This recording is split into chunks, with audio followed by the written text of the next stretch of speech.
Tonight, we take you inside a sacred ceremony. In perfect love and perfect trust. Where everyone except us is under the influence of a potent hallucinogenic drug. So I read online that people could throw up or go number 2 during these ceremonies. It's very light and it's very loving if you allow it to be. It's loving? Yes. An age-old psychedelic tea these people believe will treat their mental illness. What's it like when you feel the ayahuasca hit you? You can go to places like Hades and you know you're there, but you can also have deep emotions, you can have physical sensations. But the medical community says this is a risky ritual. There's a big craze of using ayahuasca. And I can tell you as a physician, reading about it, studying about it for the past 5 years or so, there's no health benefits associated with it. We're driving through the southern border Buena mano, ¿cómo está? to a place that's normally a vacation getaway. But tonight, it's for an ayahuasca ceremony. Why are we here in Mexico doing this and not in the United States? So, unfortunately, in the United States, DMT, which is a part of the ayahuasca brew, is a Schedule I drug.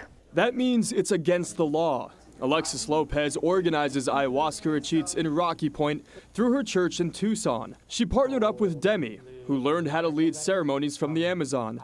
Both of them tell me they've seen more people coming to them, looking for answers they say traditional medicine couldn't give them. We have a lot of depression and anxiety and a lot of disconnectedness that's happening in society right now. Having faith. Among those people is Alden Batiste. He medically retired from the Marines when doctors found a tumor in his head that led to weight gain and depression. The biggest thing for me was I didn't want to live that way. I was very depressed, didn't have love for myself.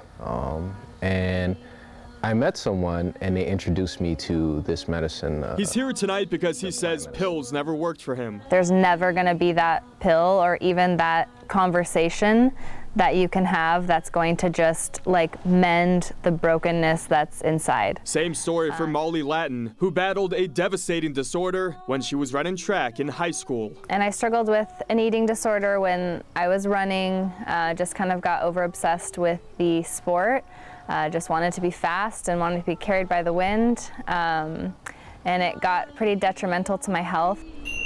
Once the clock strikes 9, the 6-hour ceremony begins. I know this is your time and this is your space to do your work. We're in a living room with the lights shut off. Demi is serving every participant a small cup of ayahuasca brewed tea. Molly. In perfect love and perfect trust.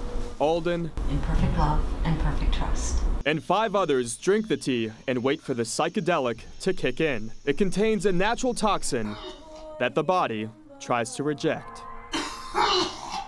It's the beginning of an hours-long trip filled with song, where people try to make sense of their hallucinations. I was embracing little dark boy, the sad boy, the crying boy, and just, I guess, embodying all of that. I was a baby in the crib. I remember, and I'm looking around in my crib and I see Mother Ayahuasca over the crib, looking at me, smiling at me. And then I see all these beautiful beings around me, just with me for the entire process. Organizers tell me every hallucination means something. They say the tea helps you confront your deepest and darkest fears, allowing you to work through issues hidden in your subconscious. You don't take this medicine to escape your issues, you take this medicine to delve into your issues. Could working with a therapist replicate that kind of breakthrough?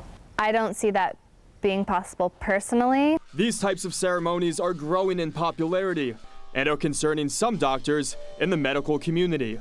There have been reports of people going to South America to drink ayahuasca and never coming back home. Right now, until there's further data, I would strongly discourage you taking this. Dr. Frank Lavecchio is a medical toxologist with Banner Health.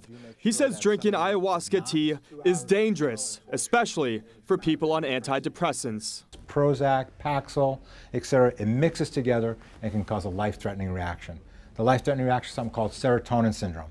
People die of serotonin syndrome. We're always going to be talking to them about what medications they're on, because there are contraindications to ayahuasca, and you need to make sure that you are medically safe. Dr. Lavecchio is also concerned with the quality, since there is no testing or regulations for the illegal drug.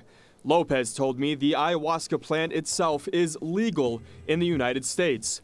But she says it becomes illegal once ayahuasca is made into a tea, which activates the Schedule I hallucinogen, DMT. How do you know that what you guys are giving them is safe? Where we get it is actually 100% safe. It's the ayahuasca vine and it's the DMT containing plant, and that's it. There's nothing else ever put in there. And do you guys make it here? How does that work? Do you know what? I can't really answer that.